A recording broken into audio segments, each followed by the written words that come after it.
Olá, sejam todos muito bem-vindos, muito bem-vindas ao Literatura Falada, que hoje fala um pouquinho de conto de fada. Pois é, alguns vídeos atrás eu falei sobre o formalismo russo e o neocriticismo, o formalismo russo da Rússia, o neocriticismo dos Estados Unidos, e falei que eles foram maneiras revolucionárias de conceber o texto literário.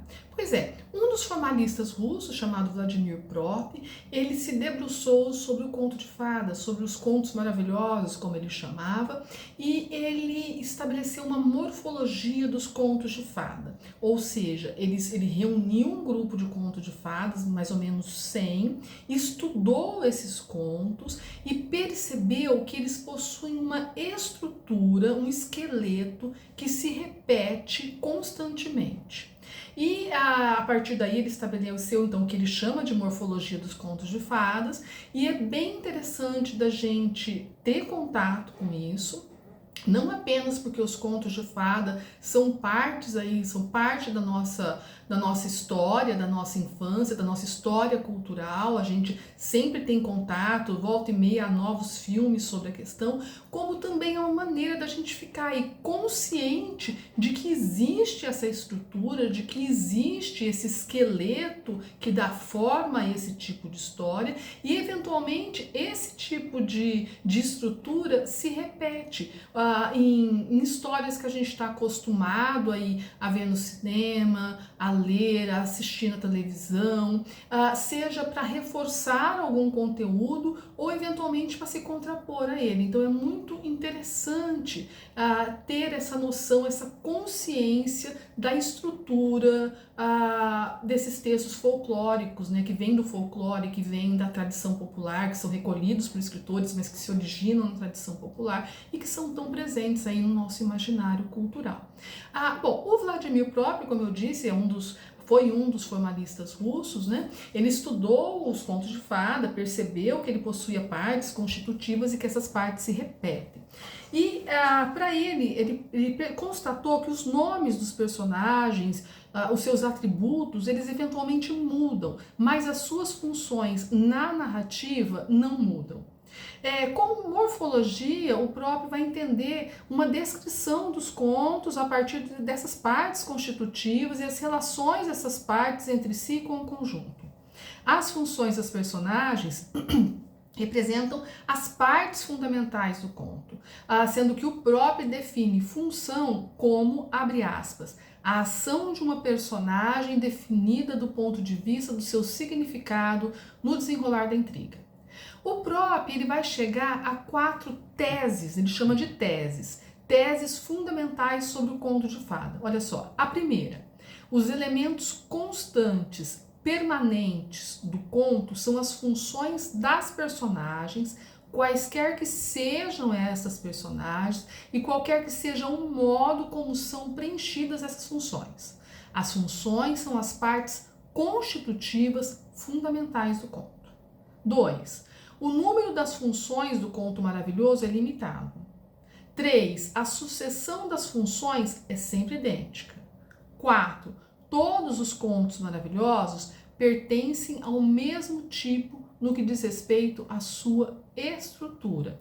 Veja, as teses citadas aqui dizem respeito aos contos de fada, esses contos folclóricos, como eu disse, que vêm da tradição popular. Essas funções não se aplicam ao conto, né? Ao conto que a gente está aí acostumado, eventualmente, a ler, a estudar na escola, eventualmente a escrever, tá? Então, diz respeito a esse tipo de narrativa.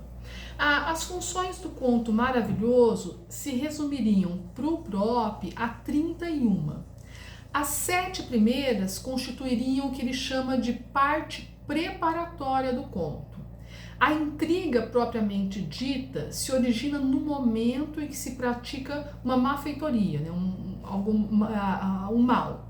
Todas estas funções nem sempre existem quando tomado um conto particular, mas a ordem que surge no desenrolar da ação é sempre a mesma, e isso é muito importante da gente entender. Então você vai pegar um conto, eu peguei aqui um de exemplo que depois a gente vai ver as funções juntos, né? Não é um conto que traz todas as 31 funções, ele vai trazer pouco mais da metade. Então é difícil você encontrar um conto de fada que vai trazer as 31 funções, mas todo conto de fada vai ter as funções, pelo menos algumas das funções que ele estabelece na teoria dele, né? Então, há contos de fada que vão ter 10 funções, 15, 20, 25, enfim. Vamos às partes, as 31 funções que o próprio estabeleceu. Primeiro, ele fala assim que os contos se principiam por uma exposição do que ele chama de situação inicial. Que não é uma função, mas é um elemento importante na morfologia do texto, né? Era uma vez um reinado onde tinha uma princesa, assim, assim, assado. Então é uma situação inicial. Aí depois é que começam as funções. Vamos a ela. Primeira, um dos membros da família afasta-se de casa. Segunda, o herói impõe uma interdição. Terceira, a interdição é transgredida. Quarta, o agressor tenta obter informações. 5. O agressor recebe informações sobre a sua vítima. 6. O agressor tenta enganar a sua vítima para se apoderar dela ou dos seus bens. 7. A vítima deixa-se enganar e ajuda assim o seu inimigo sem saber. 8. O agressor faz mal a um dos membros da família ou o prejudica. 9. Falta alguma coisa a um dos membros da família. 10. O herói aceita ou decide agir. 11. O herói deixa a casa. 12. O herói passa por uma prova. 13. O herói reage às ações do futuro doador. 14. O objeto mágico é posto à disposição do herói. 15. O herói é transportado, conduzido, levado para perto do local onde se encontra o objetivo da sua demanda. 16. O herói e seu agressor se confrontam em combate. 17. O herói recebe uma marca. 18. O agressor é vencido. 19. A malfeitoria inicial, a falta são reparados. 20. O herói volta. 21. O herói é perseguido. 22. O herói é socorrido. 23. O herói chega incógnito à sua casa ou a outro país. 24. Um falso herói faz valer pretensões falsas. 25. Propõe-se ao herói uma tarefa difícil. 26. A tarefa é cumprida. 27. O herói é reconhecido. 28. O falso herói, o agressor ou o mal é desmascarado. 29. O herói recebe uma nova aparência. 30. O falso herói ou o agressor é punido. 31. O herói casa-se e sobe ao trono. O Prop, ele ainda vai mais longe nessa teoria dele. Ele vai dividir essas funções entre as personagens segundo o que ele chama de esferas de ação. E ele mostra que o texto do conto de fada pode se dividir em sequências narrativas unidas por elementos de ligação. Veja que o Prop, ele foi um dos precursores, né, do estruturalismo na teoria da narrativa, justamente porque ele vai buscar e propor estruturas. Eu não vou mais longe aqui nesse vídeo, porque eu acredito que esses detalhes eles vão fazer mais sentido para quem estiver de fato interessado em teoria da literatura ou quiser se aprofundar nessa questão. Mas o texto do Prop, que se chama Morfologia dos Contos de Fada, ele está disponível online. Se quiser, eu vou tentar deixar aqui no link da descrição e você encontrará facilmente. Eu trouxe aqui como exemplo a história da Chapeuzinho Vermelho. Lembrando a vocês, mais uma vez, que essas histórias, justamente por passarem por vários países, por várias gerações, séculos, elas possuem muitas variações, então elas têm muitos detalhes que são diferentes, uma versão em outra, né? Então eu busquei aqui as funções na história da Chapeuzinho Vermelho dos Irmãos Grimm que eu tenho. Então, eventualmente, você vai ter contato ou teve contato com uma outra versão da história história que pode ter alguma função que eu não encontrei na minha versão, tá? Então, como já foi dito também, que um conto não necessariamente, aliás, muito provavelmente não trará todas as funções. Vamos lá. Então, a história da Chapeuzinho Vermelho, você tem aquela situação inicial, que você tem a vovó que está doente, e aí a mãe pega, faz uma cesta, alguns lugares vai ser bolo e vinho, outros lugares vai ser frutas e doces, e pede para Chapeuzinho Vermelho para que ela então vá até a casa da vovó, que fica uma hora e pouco da aldeia dela, e leve aqueles doces para ela que está doente. Então você tem aí a primeira função. Um dos membros da família afasta-se de casa. Então a Chapeuzinho Vermelho, ela sai de casa com a cesta em direção à casa da vovó. A segunda função, ao herói impõe-se uma interdição. A mãe da Chapeuzinho vai falar para ela, olha, não vai pela floresta, lá é perigoso, você não pode ir pela floresta. 3. A interdição é transgredida. Chapeuzinho Vermelho desobedece à mãe e vai pela floresta.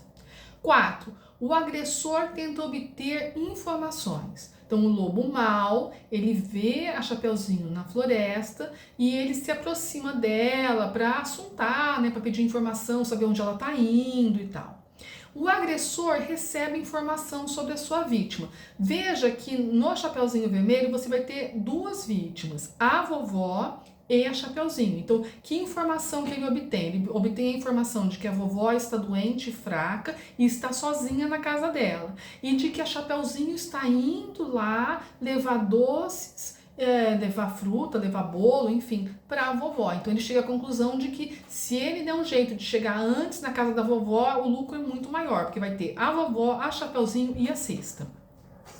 Aí o agressor tenta enganar a sua vítima. Então o que ele faz com a Chapeuzinho? Ele pega e, na minha versão, ele sugere que ela pegue flores para a vovó, arruma uma maneira dela perder tempo ali na floresta para ele conseguir chegar primeiro do que ela, antes do que ela, até a vovó. Você pode também interpretar essa função